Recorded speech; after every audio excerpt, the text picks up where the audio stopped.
So hello everyone, जय Hind, Vande Mataram.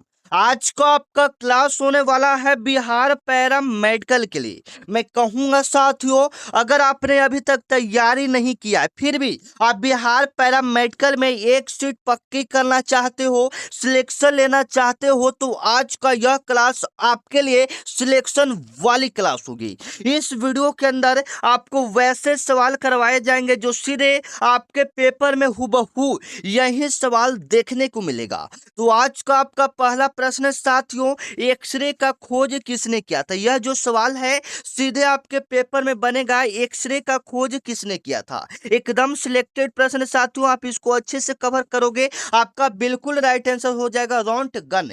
X ray का खोज किसने किया था, रोंटगन ने किया था। अब आपके पेपर में पूछेगा कि एक्सरे का खोज कब हुआ था, आप बिल्कुल याद रखोगे, आपके पेपर में बनने वाला सवाल है 1895 ईस्वी में रोंटगन का खोज हुआ था। रोंटगन का खोज कब हुआ था, 1895 ईस्वी में हुआ था। आप याद रखोगे, आपके पेपर में ये सवाल बनेगा। चलो आप मेरा लिख कर ले लो कि जो भी इस वीडियो के अंतर्गत आपको प्रश्न बताएंगे वो पेपर में बनेगा। अगला सवाल पूछ सकता है जो आपके पेपर में बनेगा, वो सवाल आपको बता देते हैं रदरफोर्ड से। इन्होंने परमाणु के नाभिक का खोज किया था। आपके पेपर में बनेगा परमाणु के नाभिक का खोज किसने किया था, रदरफोर्ड ने परमाणु के नाभिक का खोज किया था। अगर मैडम क्यूरी की बात करें तो इन्होंने रेडियो धर्मिता का खोज किया था। रेडियो धर्मिता का खोज किसने किया था, मैडम क्यूरी ने किया था। या रेडियम का खोज किसने किया था, या रेडियम का खोज किसने किया था, बिल्कुल सही करोगे, मैडम क्यूरी ने किया था। जे थॉमसन, सभी कोई बच्चे को पता है। इलेक्ट्रॉन का खोज किसने किया था, इलेक्ट्रॉन का खोज किसने किया था, जे थॉमसन ने किया था। आप याद रखोगे, आपके पेपर में बनेगा। ठीक है, सारे पेपर में पूछा जाने वाला ये तो आप याद ही रखोगे। एक्सरे का खोज कब हुआ था, 1895 रोंटगन ने किया था। ठीक है साथियों, आपके पेपर में यहां से सवाल बनेंगे। चलो आपका अगला नंबर सवाल है साथियों, पहले हम लोग जीके को कवर कर लेते हैं, उसके बाद साइंस। जो बच्चा जीके एवं साइंस पर अच्छा से पकड़ बना लेगा, उनका मानो कि रिजल्ट यहाँ पर बहुत ही अच्छा जाएगा, वो एक सीट पक्की कर पाएंगे। ठीक है साथियों, चलो भारत का आयरन मैन ऑफ इंडिया किन्हें कहा जाता है, लौह पुरुष किन्हें कहा जाता है। आप याद रखोगे, लौह पुरुष हम लोग किनको कहते हैं बताइएगा तो, सरदार वल्लभ भाई पटेल को लौह पुरुष के नाम से हम लोग जानते हैं। लौह पुरुष के नाम से किनको जानते हैं साथियों, सरदार वल्लभ भाई पटेल को जानते हैं। बापूजी हम लोग किनको कहते हैं, महात्मा गांधी जी को। चाचा जी किनको कहते हैं, पंडित जवाहरलाल नेहरू को चाचा जी के नाम से जाना जाता है। आप याद रखोगे साथियों, यहां से प्रश्न आपके पेपर में बनता है। लौह पुरुष किनको कहा जाता है, तो सरदार वल्लभ भाई पटेल को। या आयरन मैन किनको कहा जाता है, तो सरदार वल्लभ भाई पटेल को। आप याद रखोगे, यहां से सवाल आपके पेपर में बनेंगे साथियों। जिनका भी 24 मई को पेपर है, आप इस वीडियो को जरूर देखिएगा, क्योंकि यह वीडियो 24 मई के लिए स्पेशल होने वाला है। अगला नंबर सवाल देखिएगा, दिवस से। दिवस से कैसे सवाल बनता है साथियों, कौन सा दिवस कब मनाया जाता है, ये आपके पेपर में तो एक सवाल फिक्स है, तो आप अच्छे से कवर करोगे।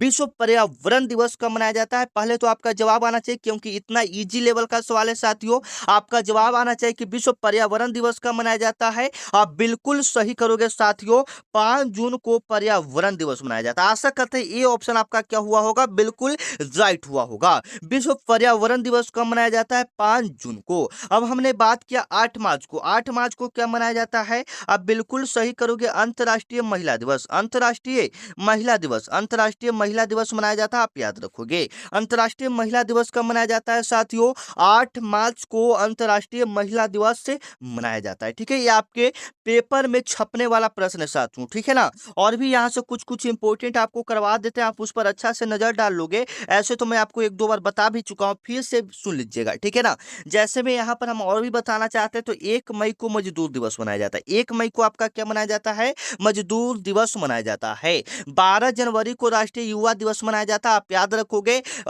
15 जनवरी को थल सेना दिवस मनाया जाता है, आप याद रखोगे। 30 जनवरी को हम लोग शहीद दिवस के रूप में मनाते हैं। 28 फरवरी को हम लोग राष्ट्रीय विज्ञान दिवस मनाते हैं, या आपका हो गया है, याद रखिएगा। 8 मार्च को आपका अंतर्राष्ट्रीय महिला दिवस मनाते हैं। जब धीरे धीरे जैसे बढ़ते जाएंगे, सभी में कोई एक दिवस होता है। जो जो इंपॉर्टेंट था वो हम आपको बता दिए, जो आपके पेपर में बन सकता है। हाँ, और एक और सवाल याद रखिएगा, विश्व स्वास्थ्य संगठन, विश्व स्वास्थ्य दिवस कब मनाया जाता है, ये वाला ज्यादातर सवाल पूछ सकता है। ठीक है ना, विश्व स्वास्थ्य दिवस कब मनाया जाता है, क्योंकि पैरा मेडिकल से संबंधित प्रश्न है तो आपके पेपर में पूछेगा। विश्व स्वास्थ्य दिवस कब मनाया जाता है, इसका जवाब आप लोग के कमेंट में बताना है, ठीक है ना, नहीं तो हम आपको एक दो सवाल के बाद बता देंगे, ठीक है ना। बताइएगा फटाफट, विश्व स्वास्थ्य दिवस कब मनाया जाता है, ये सिलेक्टेड प्रश्न है साथियों, आप अच्छे से कवर कर लोगे, ठीक है ना। चलो, आपका अगला नंबर सवाल है जो कि आपके पेपर में बनेगा, अच्छे से देखिएगा कि संविधान सभा के अस्थायी अध्यक्ष कौन थे। जीके में ऐसा सवाल बनेगा साथियों, संविधान से बनेगा तो आप बिल्कुल अच्छे से कवर करोगे। संविधान सभा के जो अस्थायी अध्यक्ष है, अस्थायी मतलब परमानेंट, कॉन्स्टिट्यूशन के परमानेंट प्रेसिडेंट कौन है, आप बिल्कुल सही करोगे, डॉक्टर राजेंद्र प्रसाद। कौन है, डॉक्टर राजेंद्र प्रसाद, ठीक है ना, आपके पेपर में बनता है। और अस्थायी अध्यक्ष की बात करेगा, अस्थायी अध्यक्ष की बात करेगा तो वो आपका कौन हो जाते हैं साथियों, याद रखिएगा, वो आपका डॉक्टर सच्चिदानंद सिन्हा, डॉक्टर सच्चिदानंद सिन्हा हो जाते हैं, आप याद रखोगे, डॉक्टर सच्चिदानंद सिन्हा हो जाते हैं साथियों, आप याद रखोगे, आपके पेपर में ये सवाल बनेगा। डॉक्टर भीमराव अंबेडकर को संविधान सभा का जनक, फादर ऑफ कॉन्स्टिट्यूशन, ठीक है ना, संविधान सभा का जनक इन्हें कहा जाता है, भीमराव अंबेडकर को। संविधान को बनाने में टोटल समय 2 साल 11 माह 18 दिन का समय लगा था, आप याद रखोगे, आपके पेपर में सवाल बनेगा, ठीक है ना। मैं तो कहूंगा साथियों, आप इस वीडियो को पूरा देखो, लास्ट तक देखो, और कितना प्रश्न सही कर पाते हो ये भी बताओ। सबसे पहले तो हम यहाँ पर जीके के आपको 20 क्वेश्चन करवाएंगे, ठीक है, उसके बाद साइंस के 25 क्वेश्चन करवाएंगे। तो इसमें टारगेट लेकर चलो कि जीके में कम से कम आपका अगर आंकड़ा लेकर चले तो कम से कम 18 प्लस जो बच्चे का प्रश्न यहाँ पर सही होगा, उनका मानो कि बिहार पैरामेडिकल में सिलेक्शन पक्का है, तो कोशिश करो 18 प्लस प्रश्न जीके में सही हो जाए। आपका अगला नंबर सवाल है साथियों, बताइएगा गौतम बुद्ध का जन्म कहाँ हुआ था, आपके पेपर में बनने वाला सवाल है कि गौतम बुद्ध का जन्म कहाँ हुआ था, आप बिल्कुल सही करोगे साथियों, लुम्बिनी नेपाल में हुआ था, लुम्बिनी नेपाल में 563 ईसा पूर्व में हुआ था, आप याद रखोगे, आपके बिल्कुल पेपर में पूछा जाने वाला सवाल है। अगर पूछेंगे कि इनका मृत्यु कहाँ में हुआ था, तो इनका मृत्यु कुशीनगर उत्तर प्रदेश में 483 ईसा पूर्व में, ईसा पूर्व मतलब समय पीछे चला जाता है, ठीक है ना, समझ लीजिएगा, ईसा पूर्व में इनका मृत्यु हुआ था। इनका ज्ञान की प्राप्ति सारनाथ, मतलब इन्होंने अपना पहला उपदेश कहाँ में दिया था, सारनाथ में। इनको ज्ञान की प्राप्ति कहाँ में हुआ था, बोध गया में हुआ था, आप याद रखोगे, ठीक है साथियों। ये आपके पेपर में सारे बनने वाले सवाल है, आप बिल्कुल अच्छे से कवर कर लोगे, एकदम सिलेक्टेड इंपोर्टेंट प्रश्न है आपके पेपर में बनेंगे। 6 नंबर सवाल को चलते तो आप यहाँ पर देखोगे, भारत का सबसे लंबी नदी कौन सा, भारत की सबसे लंबी नदी कौन सी है साथियों, आप बिल्कुल सही करोगे, आपके पेपर में बनेगा, ठीक है। भारत की सबसे लंबी नदी कौन सी है साथियों, आपका राइट आंसर आना चाहिए यमुना, नहीं, यमुना तो गंगा नदी की सबसे बड़ी सहायक नदी है, ब्रह्मपुत्र नदी सबसे लंबी है, लेकिन ये भारत का नहीं है, भारत का ओनली पूछा है तो भारत का नहीं होगा। ब्रह्मपुत्र नदी की लंबाई लगभग 2900 किलोमीटर है, कितना है, लगभग 2900 किलोमीटर है। गंगा नदी की लंबाई लगभग 2525 किलोमीटर है। तो भारत की बात करेगा तो भारत में गंगा नदी सबसे लंबी नदी है, ठीक है साथियों। आप याद रखोगे, आपके पेपर में पूछेगा कि भारत में सबसे लंबी नदी कौन सा, गंगा, जिसकी लंबाई 2525 किलोमीटर है, याद रखोगे। और यहाँ से और भी सवाल पूछे जाते हैं कि निकलता कहाँ से, गंगा नदी का उद्गम स्थल क्या है, निकलता कहाँ से, आप याद रखोगे, उत्तराखंड के गंगोत्री हिमनद से निकलता है, उत्तराखंड के गंगोत्री हिमनद से निकलता है, ठीक है, आप याद रखोगे, आपके पेपर में पूछा जाने वाला सवाल है साथियों। और यह आपका प्रैक्टिस सेट 1 ही हम लोग स्टार्ट करें, ठीक है, आपके लिए इतना मेहनत करें तो चैनल को आप लोग सब्सक्राइब कर लीजिएगा, डेली आपको क्लास मिलेगा, ठीक है, चैनल को सब्सक्राइब कर लेंगे तो सबसे पहले आपको पता चलेगा साथियों, ठीक है ना। यह प्रैक्टिस सेट 1 है, अगर इस पर ज्यादा से ज्यादा आप लोग लाइक व्यूज कमेंट कर देते हैं तो अगला वीडियो और भी खतरनाक आएगा, जो सीधे आपके पेपर में प्रश्न लड़वाएंगे, ठीक है, ये भी तो आपके लिए इंपॉर्टेंट ही है, लेकिन अगला जो क्लास आएगा समझ लीजिए आप, ठीक है। तो यहाँ पर हो गया, गंगा नदी आपका हो गया। आपका अगला नंबर सवाल को देखना है जो कि आपके पेपर के लिए बहुत जरूरी है, एकदम सिंपल सवाल है, जवाब आना चाहिए कमेंट में, ठीक है। क्षेत्रफल की दृष्टि से भारत का सबसे बड़ा राज्य कौन सा है, एरिया के हिसाब से सबसे लार्जेस्ट स्टेट कौन सा है, आप लोग बताइएगा, आपके पेपर में पूछा जाने वाला सवाल है साथियों। आप क्षेत्रफल के हिसाब से राजस्थान को सही करोगे, पॉपुलेशन के हिसाब से, जनसंख्या के हिसाब से क्या सही करोगे, उत्तर प्रदेश सही करोगे, दोनों सवाल आपके पेपर में आना चाहिए। अब क्षेत्रफल कितना है कभी कभी पूछ देता है कि भारत का जो सबसे बड़ा राज्य है उसका क्षेत्रफल कितना है, आप बिल्कुल सही करोगे, 3,42,239 किलोमीटर है। जब तक हम आपको क्लास करवा रहे हैं आप टेंशन नहीं लीजिए, सिलेक्शन आपका यहीं से होगा, ठीक है, बस चैनल को सब्सक्राइब करके डेली क्लास कर लीजिए 24 मई तक। आपका अगला नंबर सवाल है साथियों, साथियों सांची का स्तूप किसने बनवाया था? आपका जवाब आना चाहिए सांची का स्तूप किसने बनाया था साथियों, आपके पेपर में पूछा जाने वाला सवाल है। आप क्या सही करोगे, सांची का स्तूप किसने बनाया था? चंद्रगुप्त मौर्य नहीं, ये मौर्य वंश के संस्थापक है। आपके पेपर में कभी कभी पूछ दिया जाता है मौर्य वंश के संस्थापक कौन है, चंद्रगुप्त मौर्य हैं। यहाँ पर बात हो रहा है सांची का स्तूप किसने बनाया था, तो अशोक ने बनाया था। सांची का स्तूप किसने बनाया था, अशोक ने बनाया था। पूछेगा सांची का स्तूप आखिर है कहाँ में, तो यह मध्य प्रदेश के रायसेन जिला में है। यह कहाँ में है, मध्य प्रदेश के रायसेन जिला में है, आप याद रखोगे। मध्य प्रदेश के रायसेन जिला में है, आप याद रखोगे। और एक बार मेरे प्यारे बच्चों आप लोग कमेंट कर दोगे आप लोग कौन कौन से डिस्ट्रिक्ट से मेरा वीडियो को देख रहे हैं। एक बार सभी कोई बच्चे हुमच के कमेंट करेंगे आप लोग कौन कौन से वीडियो कौन कौन से डिस्ट्रिक्ट से मेरा वीडियो को देख रहे हो, ठीक है। चलो आपका अगला नंबर सवाल है सौर मंडल का सबसे बड़ा ग्रह कौन सा है? सौर मंडल का सबसे बड़ा ग्रह कौन सा साथियों, आप आंख बंद करके इसका जवाब दे सकते हो, ठीक है। जुपिटर यानी बृहस्पति सौर मंडल का सबसे बड़ा ग्रह है। सबसे छोटा ग्रह की बात करेंगे तो बुध हो जाएगा, आप याद रखोगे। नीला ग्रह किसको कहते हैं, पृथ्वी। लाल गुलाबी ग्रह मंगल को कहते हैं। कौन सा ग्रह के चारों ओर वलय पाए जाते हैं, सन्नी सैटर्न के चारों ओर क्या पाए जाते हैं, वलय पाए जाते हैं। हरा ग्रह किसको कहते हैं, वरुण को कहते हैं। हरा ग्रह किसको कहते हैं, वरुण को कहते हैं। पृथ्वी का बहन किसको कहते हैं, शुक्र को कहते हैं। आप याद रखोगे आपके पेपर में सवाल बनेगा। ये वाला सवाल काफी सिलेक्टेड है साथियों, आपके पेपर में बनेगा तो आप बिल्कुल अच्छे से कवर करोगे, ठीक है। पटना उच्च न्यायालय का स्थापना किस वर्ष हुआ था? पटना हाई कोर्ट का स्थापना कब हुआ था साथियों, आप बिल्कुल सही करोगे 1916 में। पटना हाई कोर्ट का स्थापना कब हुआ था, 1916 में। पटना उच्च न्यायालय का स्थापना कब हुआ था, 1916 में। अगर पूरी डेट की बात करें तो 3 फरवरी 1916 ईस्वी को पटना जो हाई कोर्ट है उसका स्थापना हुआ था साथियों, ठीक है। आपके पेपर में सवाल बनेगा तो आप बिल्कुल अच्छे से कवर करोगे, ठीक है। स्वतंत्र भारत के प्रथम गवर्नर जनरल कौन थे? स्वतंत्र भारत के प्रथम गवर्नर जनरल कौन था, बिल्कुल सही करोगे लॉर्ड माउंटबेटन। कौन थे, लॉर्ड माउंटबेटन थे। ए ऑप्शन हम लोग क्या करेंगे, बिल्कुल सही करेंगे। आपका भी जवाब कमेंट में आना चाहिए, ठीक है। हम लास्ट में आपसे स्कोर पूछेंगे कि आपका कितना स्कोर हुआ। अगर यहाँ पर स्वतंत्र भारत के प्रथम भारतीय गवर्नर जनरल पूछेगा तो कौन हो जाएगा, श्री राजगोपालाचार्य। अगर भारतीय गवर्नर जनरल पूछेगा स्वतंत्रता के बाद तो श्री राजगोपालाचार्य। सिर्फ पूछेगा कि कौन गवर्नर जनरल थे तो लॉर्ड माउंट बेटन थे। आपका अगला नंबर सवाल है साथियों, देखिएगा इंकलाब जिंदाबाद का नारा किसने दिया था? आपके पेपर में पूछा जाने वाला सवाल है तो भगत सिंह। इंकलाब जिंदाबाद का नारा किसने दिया था साथियों, भगत सिंह ने दिया था, ठीक है। आपके पेपर में सवाल बनेगा इंकलाब जिंदाबाद का नारा किसने दिया था, भगत सिंह ने। ए ऑप्शन यहाँ पर आपका क्या होगा, बिल्कुल करेक्टेड होगा। आपका अगला नंबर सवाल है विटामिन सी की कमी से कौन सा रोग होता है? विटामिन सी की कमी से कौन सा रोग होता है साथियों, आप बिल्कुल सही करोगे अस्कर्वी रोग होता है। विटामिन सी की कमी से कौन सा रोग होता है आपको, अस्कर्वी रोग होता है। आप याद रखोगे आपके पेपर में पूछा जाएगा, ठीक है। विटामिन सी की कमी से कौन सा रोग होता है साथियों, अस्कर्वी रोग होता है, ठीक है। चलो आपका 14 नंबर सवाल है कि भारत का राष्ट्रीय फूल कौन सा? इतना इजी सवाल आपके पेपर में तो आएगा नहीं, लेकिन यहाँ पर प्रैक्टिस सेट में आपका डाला हुआ है तो आप इसका जवाब कमेंट में दे दीजिएगा, ठीक है। भारत का राष्ट्रीय फूल कौन सा है साथियों। चलो अगला भी सवाल बिल्कुल इजी है कि बिहार में कुल कितने डिस्ट्रिक्ट हैं, बताइएगा कमेंट में, बताइएगा बिहार में कुल कितने डिस्ट्रिक्ट हैं। 15 नंबर सवाल लिख के जवाब दीजिएगा। आपका अगला नंबर सवाल थोड़ा सा टफ लेवल का है, जवाब आना चाहिए, ठीक है। Discovery of India, discovery of India पुस्तक के लेखक कौन है साथियों, आप बिल्कुल सही करोगे, आपके पेपर में पूछा जाएगा। इसका लेखक है पंडित जवाहरलाल नेहरू। यह जो बुक लिखा गया था 1944 में अहमदनगर के जेल में लिखा गया था, ठीक है ना, आप याद रखोगे। जब उस समय प्रधानमंत्री जो जवाहरलाल नेहरू थे वो जब जेल में बंद थे तो यह पुस्तक 1944 में लिखा गया था, आप याद रखोगे, ठीक है। चलो आपका अगला नंबर सवाल है कि मानव शरीर की सबसे बड़ी ग्रंथि कौन सा है साथियों, आपका जवाब कमेंट में आना चाहिए, ठीक है।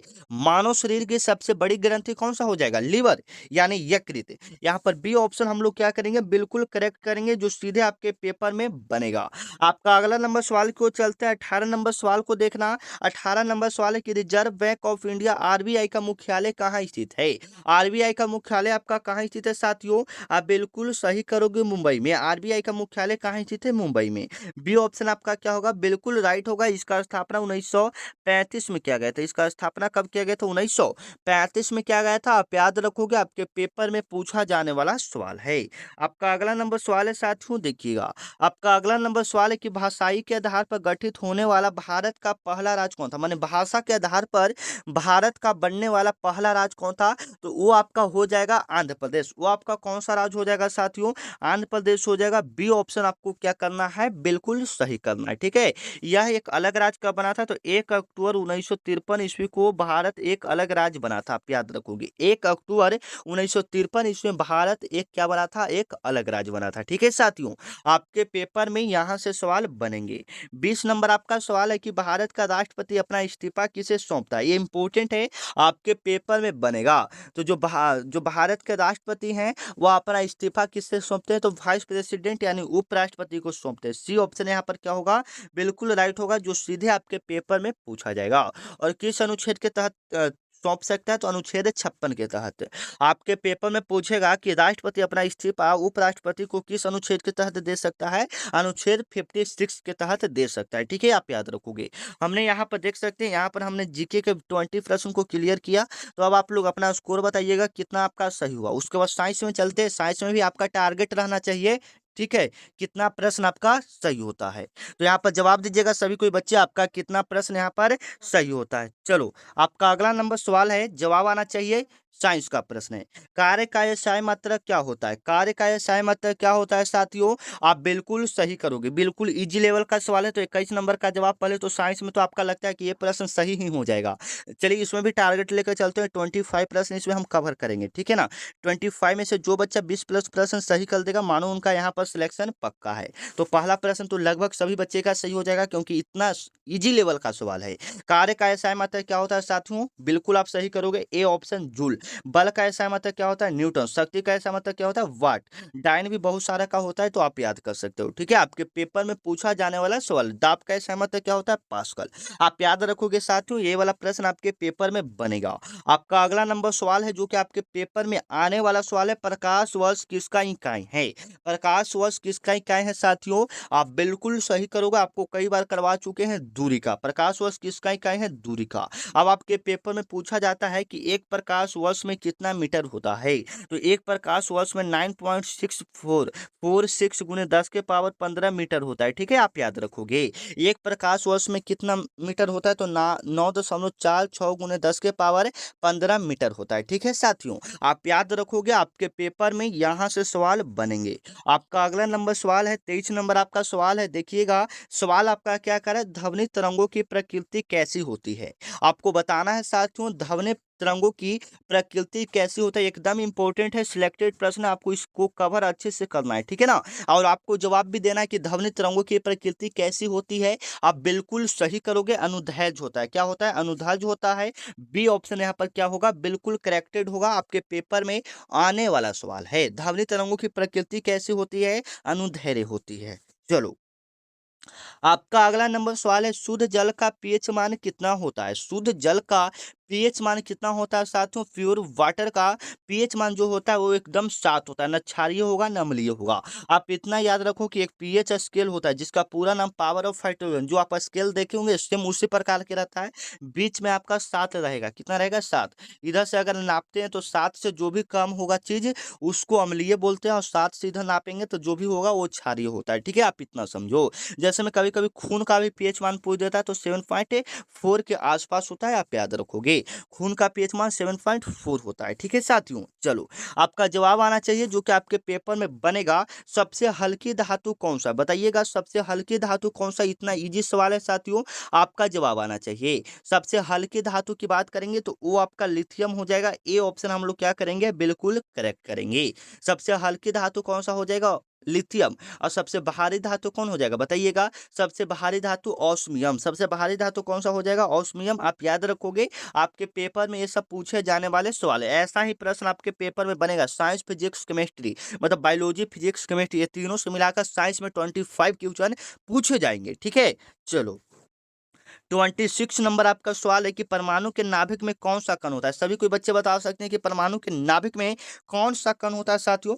तो प्रोटॉन और न्यूट्रॉन होता है। बी ऑप्शन आपका क्या होगा, बिल्कुल राइट होगा, प्रोटॉन और न्यूट्रॉन होता है। परमाणु के नाभिक में कौन सा कण होता है, तो प्रोटॉन और न्यूट्रॉन होता है। परमाणु के नाभिक में कौन सा कण होता है, प्रोटॉन और न्यूट्रॉन होता है साथियों। आप याद रखोगे, आपके पेपर में यहाँ से सवाल बनेंगे कि परमाणु के नाभिक में कौन सा कण होता है, प्रोटॉन और न्यूट्रॉन होता है।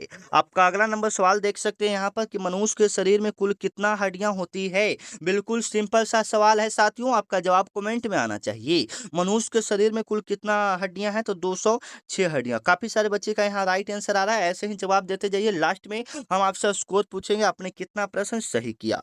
आपका अगला नंबर सवाल है साथियों, कोशिका का पावर हाउस किसे कहा जाता है। कोशिका का पावर हाउस किसे कहा जाता है साथियों। आप बिल्कुल सही करोगे, माइटोकॉन्ड्रिया को। कोशिका का पावर हाउस माइटोकॉन्ड्रिया को कहा जाता है, आप याद रखोगे।